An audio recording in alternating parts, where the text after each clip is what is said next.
는데 어제 국회 법사위에 처음으로 나온 박영재 네. 법원 행정처장이 있습니다. 예. 이 박영재 법원 행정처장이 바로 파기환송심의 주심. 주심이었어요. 근데 이 사람을 천대엽의 후임으로 조희대 대법원장이 임명을 해버린 겁니다. 이제 네. 관련해서 국회에서는 어떻게 파기환송 주심 판사를 대한민국의 민주주의를 없애려고 하고 6.3 대선 자체에 국민들의 투표권을 네. 빼앗아 가려고 했던 그런 사람을 법원행정처장으로 임명할 수가 있냐. 그 임명 철회해라라는 요구를 하고 있어요. 그럼에도 불구하고 당당히 나왔죠. 그래서 관련된 영상 어제 그 추미애 위원장이 사자후를 통했는데 그 가운데 가장 인상적인 대목 함께 들어보고 계속 말씀 듣도록 하겠습니다. 법원행정처는 도대체 왜 있는 겁니까? 끼리끼리 사법시험 우수한 성적으로 붙고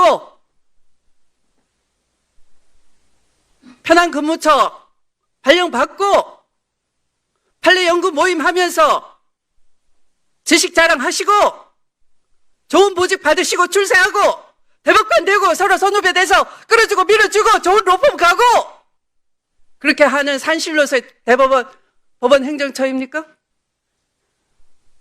국민에 대한 책무는 전혀 없습니까?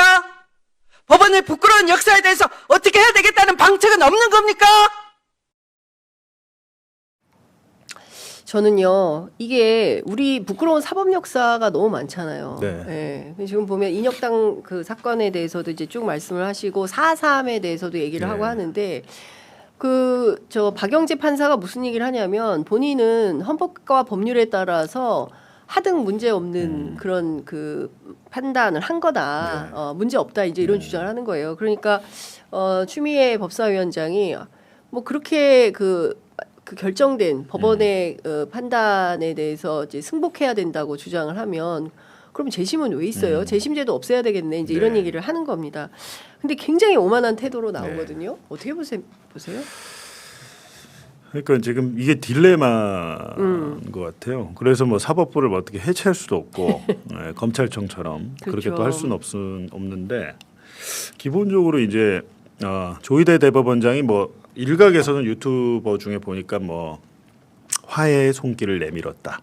자기가 잘못했다 그러면서 이게 다 거짓말이죠. 예, 확인되지 않은 얘기고 그 완전 거짓말. 이재명 정권 측에 앞으로 제가 남은 임기 동안 잘할게요. 조희대 원장이 똑바로 할게요라고 뭐 얘기를 했다는 게 주장하시는 분들이 있더라고요. 저는 그건 말도 안 저도 된다고 들었어요. 보는데 사람은 변하지 않습니다. 조희대는 그냥 끝까지 조희대로 남을 거고 저것도 뻔히 이제 박영재 법원행정처라는 게 실제로 인사를 하는 거, 문건을 관장하는 만들고 거죠. 발령을 내는 데잖아요. 예, 그러니까 그렇습니다. 대법원장 조희대의 생각을 실천하는 곳인데 그렇습니다. 오른팔이죠. 법원행정처장은 당연히 오른팔이고 어느 조직에서나 민간 조직에서도 인사팀장, 인사처장 이런 데 국정원도 마찬가지입니다. 네. 인사처장이 엄청난 파워를 갖고 있잖아요. 네, 근데 인사 행정의 핵심인 거죠. 네, 주무관 공무원은 네. 인사 1, 인사 2 예산이거든요. 네. 근데 거기를 저렇게 임명했다는 것은 결국에 이제 한 배를 타고 갈 수밖에 없는 상황 아닙니까? 맞습니다. 근데 가만히 저는 그냥 뭐 제가 뭐 법률가도 아닙니다만 기본적으로 헌법이란 게 존재하는 이유는 국민 때문에 존재하는 것이고 네. 민주주의란 제도 자체도 우리 국민들이 잘 살기 위해서 국민의 이익을 위해서 존재하는 그렇습니다. 것이잖아요. 예. 그래서 대통령도 국민주권이란 말을 썼고 헌법도 국민주권 아래에 있는 거죠. 그렇습니다. 예를 들면 헌법은 국민주권을 실현하기 위한 도구잖아요. 예. 그건 그냥 상식적으로 생각해 보면 아는데 그렇다면 그런 헌법이나 법률을 집행하는 해석하고 집행하는 법원도 국민주권 밑에 있는 거죠. 네. 도구일 뿐이죠. 근데 그 도구를 자신들이 사유화해서 대선에 개입한다거나 특정 정치 집단의 이익을 위해서 봉사한다면 야 이거는 진짜 조치를 해야 되는데 일단은 이제 딜레마가 그렇다고 해서 조희대나 박영재를 탄핵을 해서 헌법재판소의 판단을 받아본다고 하면 기각될 확률이 또 너무 높잖아요. 근데 아마 한번 봐야 될 것 같습니다. 직위원 유흥주점 출입 사건도 그렇고 그렇죠. 많은 것들이 있죠. 사실은 저 일이 있기 전에 직위원이 윤석열을 취소해줬잖아요. 그렇습니다. 법원에서 이제 처음 나온 거고 예.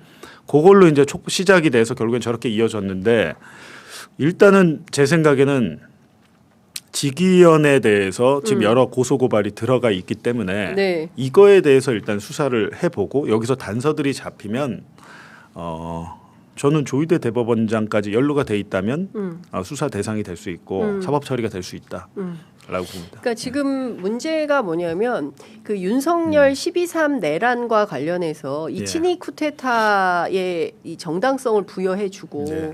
그거 그냥 뭐 정쟁 정도고 무슨 비상계엄 했지만 죽거나 다친 사람도 네. 없고 그거 문부시고 들어간 거 변상해 돈으로 변상해주면 되고 이렇게 끝나면 되는 일이지 그걸 가지고 계속 이렇게 내란 운운하는 게 맞냐라는 식의 논리를 설파하고 네. 이진관 부장이나 그 전에 있었던 그 재판이 아니었다면 이게 사법부에 의해서 이 윤석열의 내란이 오히려 그 네. 정당성을 부여받게 되는데 그 출발점에 사실은 파기환송심 사건의 결정이 있었던 거 아니냐라는 의심을 많은 사람들이 하고 있는 거잖아요. 그렇죠. 예. 네. 그래서 저는 근데 저거는요 파기환송이 돼도 파기환송 유죄 취지로 내려보냈잖아요. 네. 근데 고법에서 거부할 수도 있습니다. 저거는.